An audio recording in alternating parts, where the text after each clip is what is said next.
How do you understand transparency and governance, for instance, in philanthropy? I think that the press watches very closely, and then there are some associations that present best practices and rules.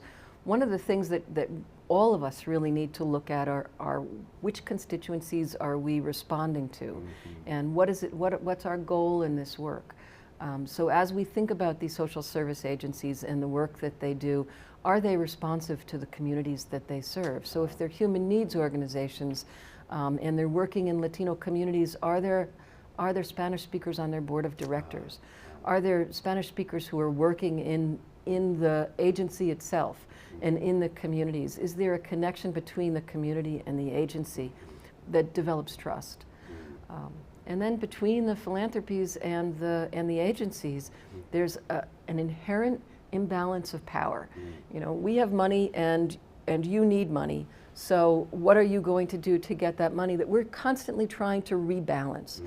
So how do we work with an organization to make sure that there's trust and that we can share when there's failures, we can share when there's successes, and we can work together on building capacity so that those organizations can thrive in the world and work in what can be seen as a pre or a post-competitive situation, so that they're not vying with each other for dollars, but that they're actually working together on their main purpose, which is to benefit the communities that they serve. How do you measure effectiveness? When do you know you've made an impact?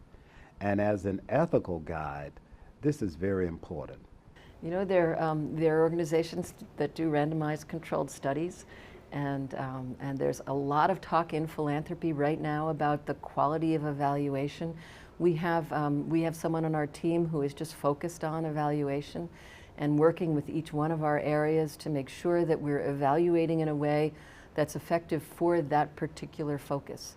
So we work on environmental issues, we work on human needs issues, we work on education. And it's really important to understand what inputs we need.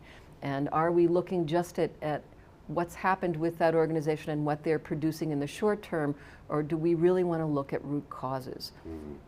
So for example, we're doing some work in Little River here with a couple of different agencies that are focused on the redeployment of the brownfields. And we recently closed 2 coal plants in Chicago, the Fisk and the Crawford coal plant, and they've left brownfields. One of the things that we found, or that have been found by many of the folks who are studying this, is that there's a high incidence of asthma in those communities, that education outcomes are not as strong. So what we want to think about is, how do we look at that community and think about what it takes through a number of different sources to help mediate and mitigate some of what's going on. Implied in the question of effectiveness or impact is data. Absolutely. How do you find adequate data to make these decisions? Well, data really is important.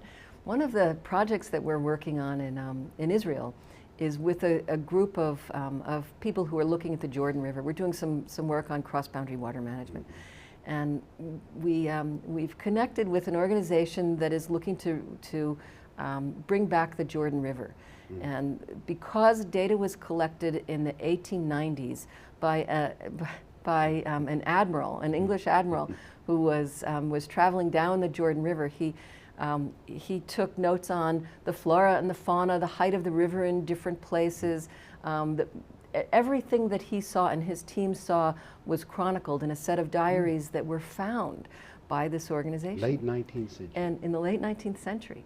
And that data has helped this group understand where the Jordan River should be and how clean it should be, and to help them think about what it will mean to revitalize the Jordan River.